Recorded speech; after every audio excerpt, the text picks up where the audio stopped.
ঢাকায় পৌঁছেই বিমানবন্দর থেকে এভারকেয়ার হাসপাতালে যান তারেক রহমানের স্ত্রী ডাক্তার জুবাইদা রহমান। সেখানে তিনি শাশুড়ি বেগম খালেদা জিয়ার স্বাস্থ্যের খোঁজ খবর নেওয়ার পাশাপাশি মেডিকেল বোর্ডের সদস্যদের সঙ্গে কথা বলেন। পরে এভারকেয়ার থেকে ধানমন্ডির পৈতৃক বাসায় যান ডাক্তার জুবাইদা।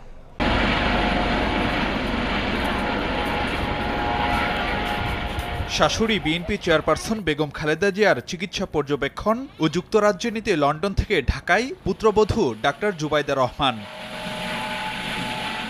শুক্রবার সকাল 11:15টার দিকে বাংলাদেশ বিমানের ফ্লাইটে হযরত শাহজালাল আন্তর্জাতিক বিমানবন্দরে পৌঁছান তারেক পত্নী ডাক্তার জুবাইদা। এ সময় তাকে স্বাগত জানান বেগম জিয়ার চিকিৎসায় ঢাকায় আসা যুক্তরাজ্যের বিশেষজ্ঞ চিকিৎসক রিচার্ড বিলি সহ বিএনপি নেতারা।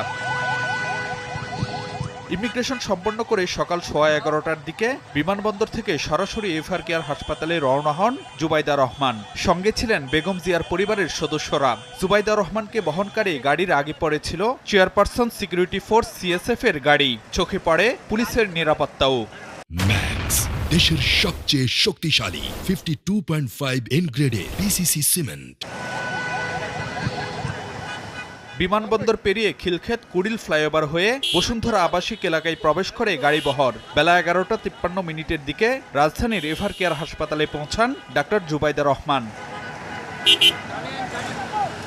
পরে হাসপাতালের ইমার্জেন্সি লিফট দিয়ে দেখতে যান চিকিৎসাধীন শাশুড়ি বেগম জিয়াকে। এ সময় উপস্থিত ছিলেন বিএনপির স্থায়ী কমিটির সদস্য সেলিমা রহমান সহ দলটির বিভিন্ন পর্যায়ের কয়েকজন নেতা। ডাক্তার জুবাইদা রহমানের তত্ত্বাবধানেই দেশি বিদেশি মেডিকেল টিম তারা সার্বক্ষণিকভাবে তারা আমাদের প্রিয় নেত্রী দেশনেত্রী বেগম খালেদা জিয়ার চিকিৎসা সেবা দিয়ে আসছিলেন। উনি যখন সশরীরে মেডিকেল টিমের পাশে আছেন, আমরা আশাবাদী হয়ে উঠেছি।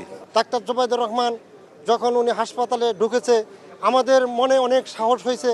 2.5 ঘন্টার বেশি সময় অবস্থানের পর বেলা 2:30টার দিকে হাসপাতাল থেকে ধানমন্ডির পৈতৃক বাড়ির উদ্দেশ্যে রওনা দেন জুবাইদা রহমান।